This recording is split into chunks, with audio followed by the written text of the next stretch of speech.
So Wayne Rooney's called his baby Kai, but where does Kai rank on the list of popular boys' names according to The Sun? The answer is 68th.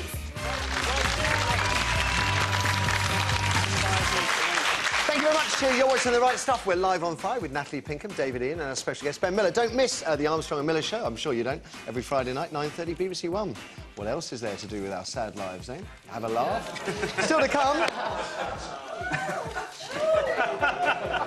Still to come. Still to come.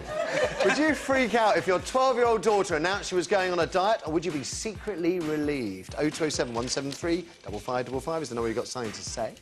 First, though, the rest of today's headlines. Ben, you ready? Let's make it easy. We're distracted all through the break. What have you got for us? First of all, this is The Guardian. Darling under pressure as he spends $38 billion more on the banks. This is the... You're laughing. yeah. I mean, this is probably one of the biggest stories of the day, really. Yes. I mean, it's the government's asset protection scheme, you know, where they're going to buy all the toxic assets off the banks. Well, now Lloyds have backed out of that. It's only going to be RBS that we have to... whose bad assets we have to insure. We've got about £38 billion on the line because of that. But, of course, at the same time, what's happening is, despite our promises to Lloyds that they weren't going to get broken up, they are getting broken up, and so is RBS. RBS is having to sell off all its insurance business. Lloyds is going to have to split up into... Good stuff is being sold off. So, basically... we get the bad stuff. We've put all our money into buying equity in these banks, in the hope that we would get it back one day. We now have to sell, but basically having to sell off the family silver in all these banks that we've bought.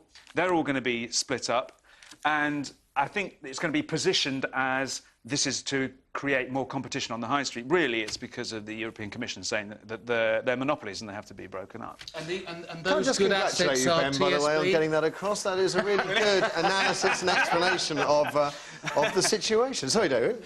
And those assets that are going, TSB, I understand, Direct Line. Yeah. It's those, all those as you say, famous the names. jewels, all Yeah. those All the good brands bits of the business. are being sold off, and they were the good bits. And we get saddled with the utter rubbish. So we've got a big lump of really bad debt that we're insuring, and we now own all the bad bits of those You've got to feel businesses. sorry for those Lloyds shareholders. Yeah. Because, you know, that they were told it was going to be fine, there were no true. European issues, and now they're... I mean, the good news here is that actually it was going to be more, because we were going to also... No.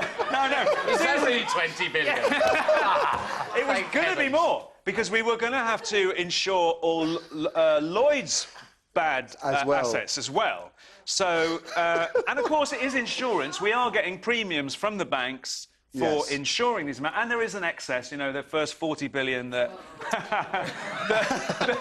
that Royal Bank of Scotland loses, we don't have to pay. But, I mean, we're still on the hook. We're on the hook for the bad bits of the business and for all the bad debt. Do you wonder, because I was talking about this last night, and it's not a popular view with a lot of people, I do wonder if we were allowing market forces to dictate the twists and turns of the economy, whether the bad banks should have been allowed to go, collapse, but we just fail. can't do that, Can we not have just bailed out? Can we not have just let the companies suffer the pain and any individuals, private investors, help bail them out, use all this cash that we're throwing at banks, use that to help? Banks are systemic. It's like saying, you know, let's take out his blood circulatory system. You know, the patient's ill. Let's take his blood vessels out. Yeah. I mean, you can't. I mean, it's the banks that enable the whole functioning of our society and our economy. We can't really rip them out. You can't let banks fail.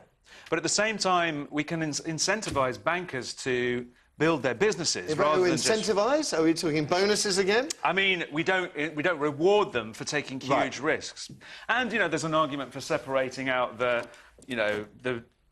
common, you know, the common or garden bits of banking from the gambling, which is, you know, what the merchant banks do. And what's happened over the last few years is we've kind of fudged the line between a bank that's got your savings and lends mortgages, lends money against houses, and betting on the stock market. Whatever it costs, it's just costing us dear, isn't it? Anything else? It's Anything a nightmare, else, basically. The Telegraph, Cameron looks like he's now there's not going to be a vote on the Lisbon Treaty.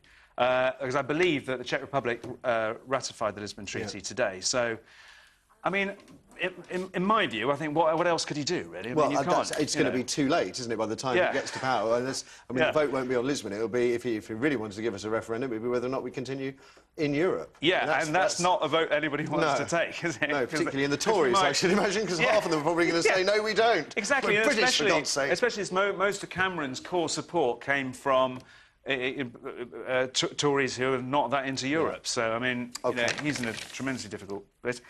The Daily Express says taking daily aspirin can be bad for your health. That's not if you're one of the people, you know, if you already suffer from heart disease or stroke, I believe it is, are the two things which taking aspirin can actually help. It's if you're a potential sufferer, it's not a good idea to take aspirin. And this doesn't surprise me. I mean, we've spent millions of years, our body's spent millions of years evolving and optimising itself. I really doubt that the answer to all our problems is to take an aspirin. A bowel cancer specialist told me that the aspirin is removed from tree bark, isn't it? That's where the core ingredient comes from. And the salicylic acid or something that is extracted from the tree bark is one of the things that we would have eaten on when we were eating roots and bark right back in ancient times. And because we no longer take those substances in, that's why aspirin's of such benefit. And in fact, apart from strokes and heart, they're also talking about bowel diseases as well. However, if the Daily Express says it's bad for you, it's bad for you. I was just checking with your doctor. Check with your doctor. OK. Check with your Changes doctor. all the time. Yeah, exactly. It'll be different next week. It's like a glass of red wine is good today, but tomorrow bad tomorrow. 2 glasses, 3 glasses is good. 5 glasses, it changes every day. I recommend surprise. And one last one for And the last one, this is, I mean, as an ex-physicist myself, Look at him getting that in. All right. That's the first time anyone's said that on this show. the universe has turned to beige, apparently. After studying the light emitted by 200,000 galaxies, it says in the Daily Telegraph, scientists have combined them to produce a colour which they dubbed cosmic latte.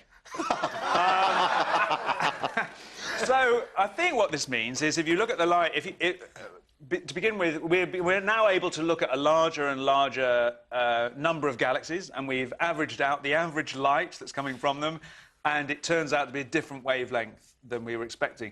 Quite what that means, I have no idea, and neither does the person who's written this article, because it's got this brilliant... I love the scientific nature of this sentence.